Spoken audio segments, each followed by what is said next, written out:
அந்த தமிழ் பண்பாடு அந்த காலத்துல இருந்தாங்க அப்படின்னு பயங்கரமான பண்பாடு அப்படின்னு எல்லாம் சொல்றோம். கடைசியில பார்த்தா சண்டை போட போறவன் பூராமே வெறுமையிலோட போய்கிட்டு இருக்காங்க. இல்ல அந்த வேட்டிய காலத்துல மட்டும் அப்படிதானே போயிருப்பாங்க.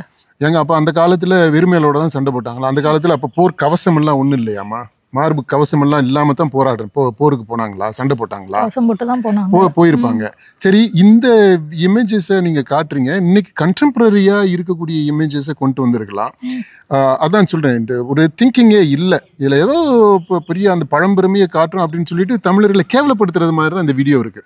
ம். அந்த ஃபர்ஸ்ட் பார்ட் ஃபுல்லாவே நீங்க பார்த்தீங்க அப்படின்னா அந்த மாதிரி இருக்கு. ம். அந்த the culture that is being portrayed ம். அது வந்து தமிழர்களை இழிவுபடுத்தக்கூடியதாகத்தான் இருக்கு, பெருமைப்படுத்தக்கூடியதாக இல்லை. அது ஒரு அப்சர்வேஷன். பை த வே, நல்ல கற்பனை இருக்கு. அதை சொல்லிடுவோம். இந்த காணொலியில காட்டுறாங்கல்ல, அந்த போர் தளபதி வந்து சட்டை இல்லாம வேட்டியை மட்டும் இந்த வரைஞ்சு கட்டிக்கிட்டு நிக்கிறாரு. கையில ஒரு அம்போ வேலை அம்பை பிடிச்சிக்கிட்டு ஈட்டியை பிடிச்சிக்கிட்டு முன்னாடி லீட் பண்றாரு. அந்த கோலத்துல இந்த மன்னரை நீங்க வச்சு பாருங்க, இல்ல தளபதி இருக்கிறாரு இல்லையா, அந்த தளபதி அந்த கோலத்துல இன்னைக்கு நிக்கிறாரு அப்படின்னா எப்படி இருக்குன்னு பாருங்க. அல்லது தமிழ் இதுக்காக போராடக்கூடிய நம்ம சீமான் அவரை வச்சு பாருங்க எப்படி இருக்கும்.